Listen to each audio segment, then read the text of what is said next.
Hello, I'm going to now record the Ayin Hay. We start at the bottom of Ayin Dalet Amud Beis, Hakareya Almanas Litvar. The Mishnah says that on Shabbos, if you tear something so that you can now sew it, that's an Av Malacha. The Gemara wants to know, Kriya b'Mishkan Mihava, where was there tearing in the Mishkan? Rabba v'Rab Zera Damar Tavayu, Rabba v'Rab Zera both say, Sheken Yeriya Shanafel Badarna, if there's a piece of fabric that a worm made a round hole in it, so you can't sew around the hole because it'll clump together. So kairimba, they would tear a little bit on each side of the hole to make it a more elongated hole, and then b'tofer and oisan, then they would sew it. So the tearing was for the purpose of sewing, and tearing was a common thing that happened when they were making the Mishkan. There are three halachas that Rav Zutra Bar Tuvia heard from Rav. Amar Rav Zutra Bar Tuvia Marav, ha-maiseach chut shel tfira b'Shabbos. If you have, let's say, two pieces of cloth that are sewn together, but the stitching became loose, and you pull the thread in order to tighten it, chayiv chatas, you're chayiv for a deraisa, because that's considered tfira, that's considered sewing.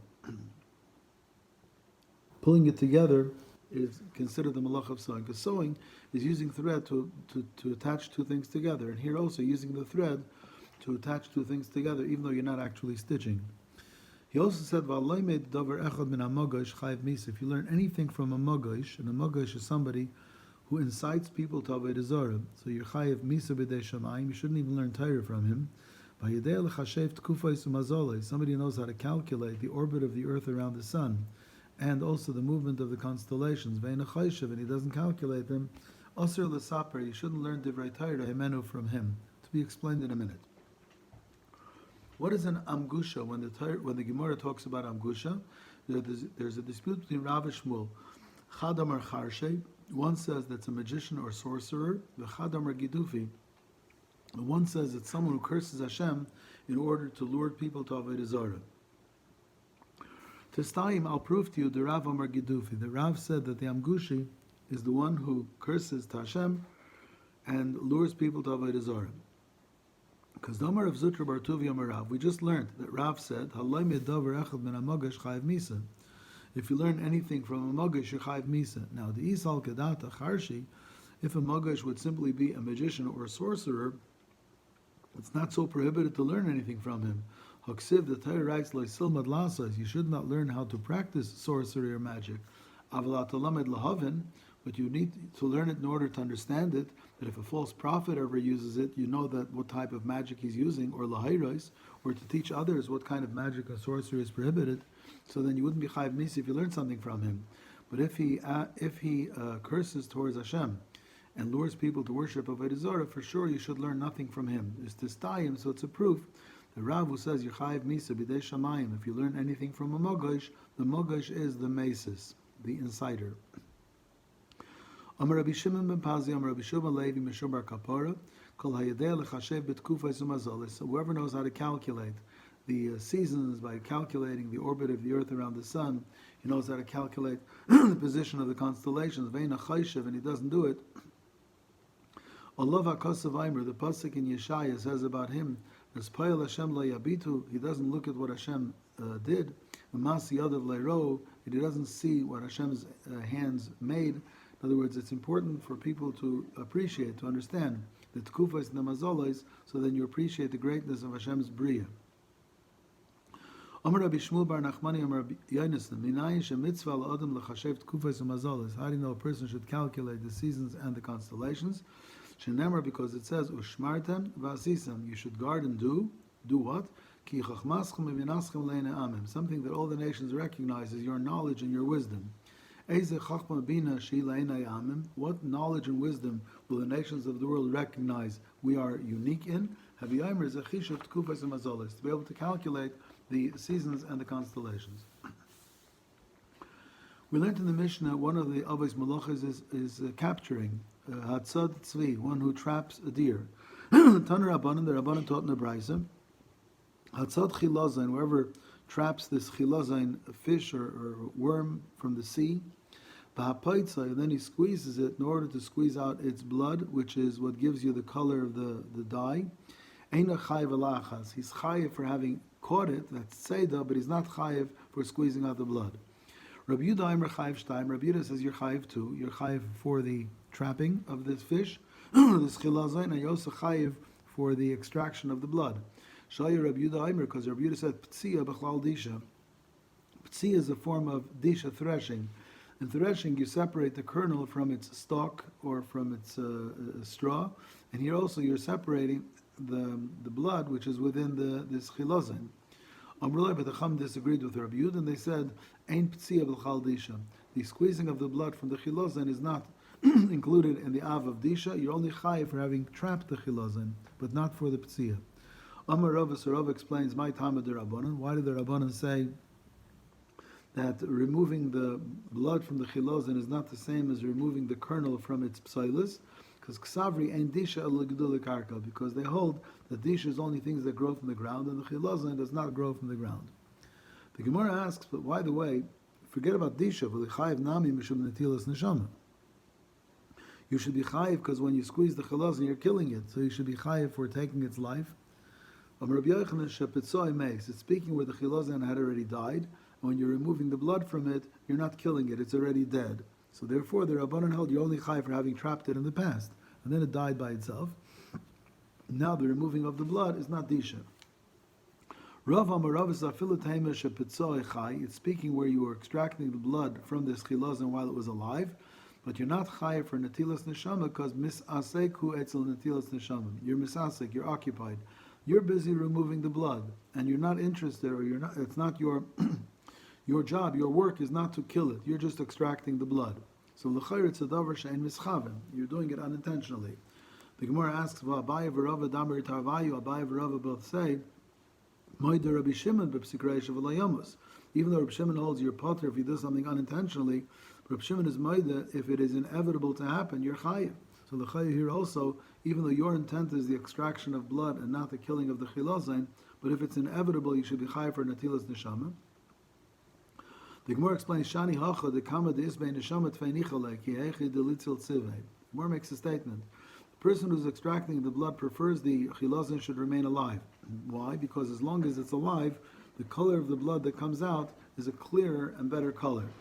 So now there's a machlekes Rishonim between Rashi and the Ramban how to understand this Gemara's teretz. According to the Ramban, since a person is trying to keep the chilazin as alive as possible while he's extracting the dam, because the color is better, so therefore it's no longer a psikreisha. It's not inevitable that you'll kill it. You may take the amount of dam that you want out of it, and it'll still be alive. So it's no longer psikreisha. Rashi seems told that even if it is psikreisha, but nevertheless, since you don't want the outcome, it's lenichalei to have this chilazin die, so therefore it's called misasek. And Rabbi Shimon will be maida. And the davar shem mischaven is pater, even if it's a psikreisha. But if your intention is to extract the blood and not for it to die, then you're misasek in one pula, you're misasek in the pool of extracting blood, and you're not going to be chayiv for the killing of the chilazin, even though it's a psikreisha, because it's a psikreisha which you do not want. We also learned in the Mishnah about sheichtay. Shechting is also an av malacha. Sheichet mishamayim mechayiv. Where was there sheichet in the Mishkan? So Rav Amarav says mishum tzaveya. Fascinating thing. That when you shecht an animal, there's blood on the neck, so you're dyeing the neck. And in the Mishkan, there was dyeing. In other words, so there's regular dyeing, and sheichet is also av malacha, but you're only chayiv for dyeing. But wait, we're going to explain this soon. Shmuel Amar Mishum Netilas Neshama. Shmuel says, no, forget about dying. You're chayiv because you're taking its life. And they needed to take the life of creatures when they made the Mishkan, when they shechted the rams to have red ram skins, or they shechted the tchoshim to have tchoshim skins. And according to Rav, Mishum Tzaveya Rav only held your chayiv for the dying, but Mishum Netilas Neshama loy, doesn't he agree that it was necessary to shecht the rams and the tachash? So isn't there a malacha of Netilas Neshama, sheichet? The Gemara explains, yes, Rav holds af mishum tzeveya. You're chayiv for netilas neshama. That's for sure that sheichet is neitel neshama. But you're also chayiv for tzeveya. You'll also be chayiv for dyeing the neck. Amar Rav, so Rav says, milsa da'amri, ema ba milsa. If I said something, I better explain it. B'leleisu dari basroi v'lichaku alei. That later generations shouldn't laugh at me. Tzeveya b'may nichale. Why would I make somebody chayiv for tzeveya when he shechts because he's dyeing the neck of the animal. Why does he need that? And the answer is nicha delisvas beis hashchita dema. He prefers that the place of shchita should be covered with blood. Ki hechi dilichazua inshi v'leisi lizbum minei. So people will see that the blood is fresh on the neck of the animal, and they'll know that it's fresh meat, and they'll come and buy. The Rav's opinion is that Shaychet is chai for Netilas Neshama, like Shmuel said, but Rav also holds you're chai for Tzaveh. The Mishnah says you're chai for Moil chai for salting the hide, V'ama'abda, and tanning the hide. So the Gemara asks, Haina Malech, Haina Ma'abed, salting it and tanning it is the same thing. It helps to harden and tan the skin. Rabbi Yochanan Rish Lakish Damar Taravayu, Apik Chad Minayu of Ayil Sirtud. You're right. We should take out one of these malachas, take out either salting or take out tanning, take out one of the two, and put in sirtut. Sirtut is etching a line so you'll know where to cut.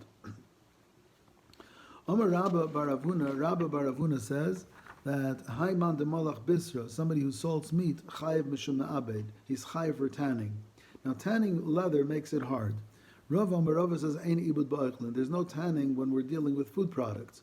Amar Ravashi, so Ravashi says, Afila Rabba bar Rav Huna, Lo Amar, even Rabba bar Rav Huna, who said that you could be chayiv for ma'abed, for tanning when you salt food, El de kabayle le'urcha, when you need it for you taking it on a long trip, so you're salting it to preserve it, and that really makes it hard. So that's similar to the tanning of a hide. Avalabesa, when you're salting something at home, Loi mishave inish mechle eitz. Nobody salts stuff at home to harden it into wood. So salting anything at home, even Rabba bar Rav Huna's maida, will not be ma'abed. But Rava held that nothing is ma'abed. Now, although Rava said there is no ma'abed ba'echlin altogether, Taisvis quotes a Gemara in Daf Kuf Ches that says that even according to Rava l'moshel, you're not allowed to salt radishes. So there's a machlekes Rambam versus Rashi. What's the problem with salting radishes? The Rambam says salting radishes is as if you're pickling them. And pickling is a form of cooking. So therefore, it's usher to salt radishes, not because of ma'abed, not because you're tanning and hardening it, but because the pickling of certain vegetables is similar to cooking the food. Whereas Rashi says that certain foods can be salted into hardening, and when they're salted into hardening, then it would be ma'abed, even according to Rav. Even though Rav holds any ibad ba'echlin, but at a certain point he'll be moida that salting something makes it so hard that it is called ma'abed. So the Shvus Yaakov says, therefore, it comes out a big difference between the Rambam and Rashi. For instance, we sold eggs, let's say, on Shabbos. So according to the Rambam, that's the reason is because people don't marinate eggs, and the Rambam held the Isser according to Rava, who says Ein ibad ba'echlin is only if it's something which is normally marinated. So it's usher to salt anything on Shabbos that's normally marinated, because that would be similar to cooking. On the other hand, according to Rashi, the reason you can salt eggs because the salt doesn't harden the egg. But any vegetables that would be hardened due to salting, Rava would be made that it's usher. So that's a chilik between the Rambam and Rashi. The Rambam prohibits salting things that are marinated. The Rashi would usher salting things that harden. Shulchan Aruch says you shouldn't salt a lot of pieces together at the same time, but one at a time you're allowed to salt because that's derech achila. Or also, if there's also oil and other ingredients, then the salting certainly is not going to harden it, and therefore you're allowed to salt on a Shabbos.